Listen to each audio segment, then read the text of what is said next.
This is a fight that you will not win. Avec la sortie de The Acolyte qui approche à grands pas, il semble que l'Ordre Jedi et la galaxie seront vraiment différents. En fait, ça n'a jamais vraiment été décrit en live action. Bien le bonsoir, mesdames et messieurs. Nous sommes l'animation de la soirée. L'Ordre Jedi, comme on le voit dans la trilogie préquelle, est une organisation rigidement structurée avec des règles strictes et de nombreux secrets. Les Jedi sont censés former un petit groupe étroitement uni et sont liés à la République galactique. Le contenu que le public a déjà reçu pour l'ère de la Haute République a brossé un tableau très différent de l'Ordre Jedi, qui se poursuivra au fur et à mesure que The Acolyte commencera à être diffusé. Lorsque la trilogie préquelle est sortie, l'un des ajouts notables était des vaisseaux spéciaux utilisés exclusivement par les Jedi. Ils ont utilisé quelques vaisseaux différents, notamment le Delta 7 et l'Eta 2, tous deux régulièrement vus dans les films et tout au long de The Clone Wars.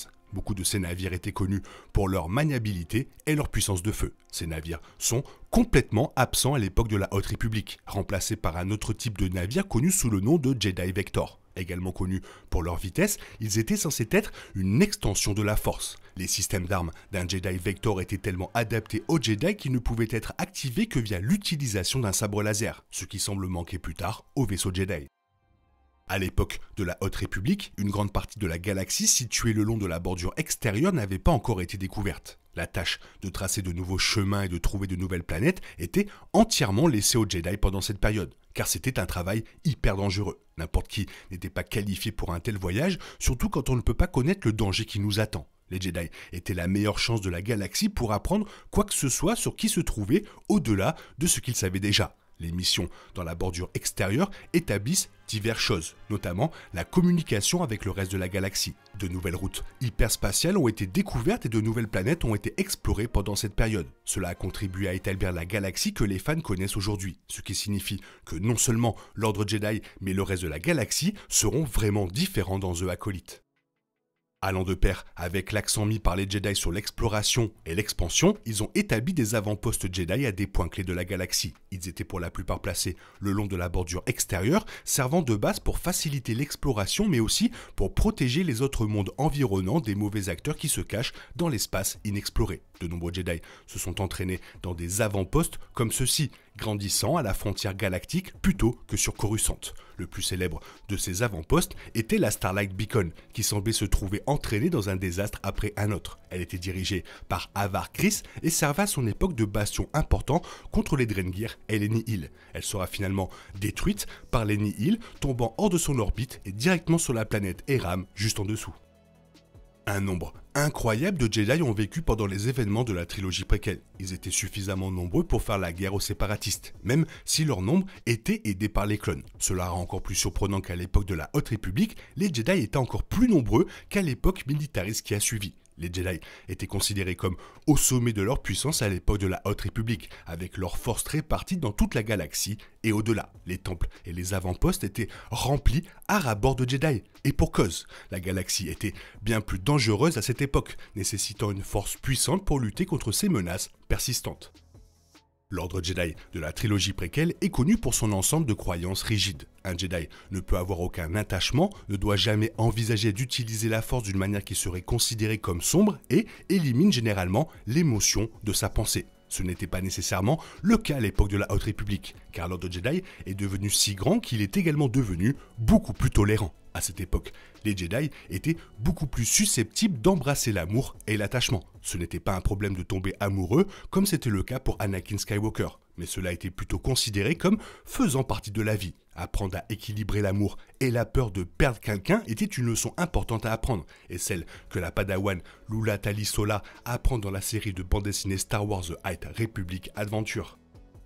Une autre chose qui aurait profité à Anakin Skywalker à l'époque de la Haute République était le fait qu'ils avaient accueilli des recrues beaucoup plus âgés. L'âge n'était pas un problème pour les Jedi à l'époque de la Haute République, et de nombreuses recrues plus âgées furent amenées à un autre ordre de la Force connu sous le nom de Convocation de la Force sur Jedha pour y être entraînés. Bien qu'il ait 14 ans et n'ait aucun lien avec la Force, Lo-Imnaha a été accueilli dans l'ordre Jedi par Maître Yoda dans What Jedi Makes, Stories of Jedi and Sith. Cela aurait été la situation parfaite pour Anakin, car il aurait complètement sauté le combat pour rejoindre l'ordre Jedi. La possibilité de s'entraîner ne lui aurait pas été refusée, en particulier par Maître Yoda, qui avait auparavant laissé des étudiants plus âgés entrer dans l'ordre. Même si l'on pensait que les Sith avaient disparu à cette époque et que, en tant que tel, il n'y avait guère besoin d'un élu, Anakin aurait quand même été accueilli à bras ouverts, soit par l'ordre Jedi lui-même, soit par l'une des plus belles petites sectes.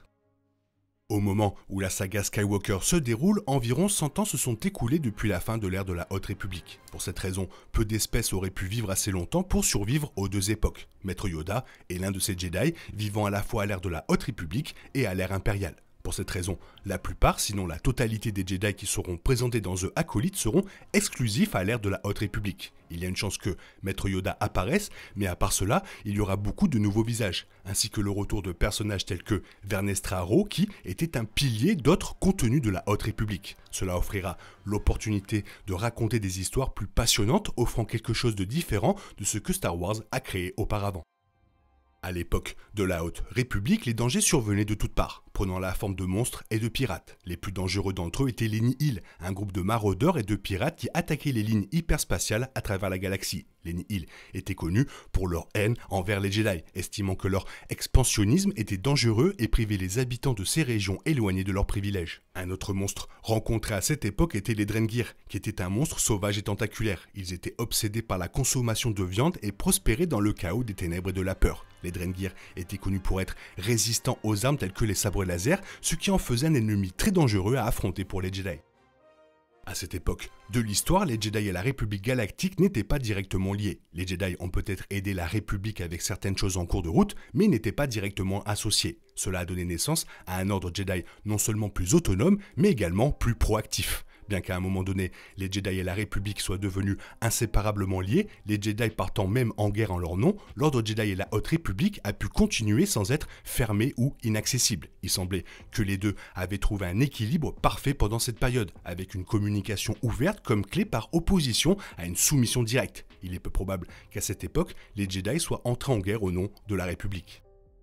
Tout au long de l'histoire de Star Wars, la Force a été utilisée d'une manière par les Jedi et d'une autre par les Sith. Les Jedi se concentrant sur l'harmonie et les Sith sur l'émotion brute. Au fil du temps, des personnages tels que les Sœurs de la Nuit ont brisé ce moule, montrant qu'il y a plus dans la Force qu'il n'y paraît. C'est également le cas de cela dans la Haute République avec des personnages comme Elzarman, connu pour sa capacité peu orthodoxe à utiliser la Force pour toucher l'esprit des gens. Pour cette raison, il est possible que The Acolyte montre la Force d'une manière jamais vue auparavant. Il existe tout un monde de possibilités, à la fois avec la perception de la Force et de l'ordre Jedi lui-même. Seul le temps nous le dira, et les questions trouveront une réponse une fois que The Acolyte sera finalement sorti en juin.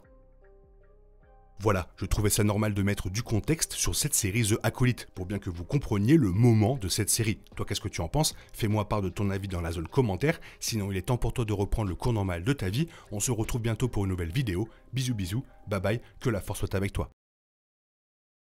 Il est impossible de compter sur les autres de nos jours, on est obligé de tout faire soi-même. Je me trompe? Rien de grave, j'avais tout prévu. Où va le monde, je vous le demande.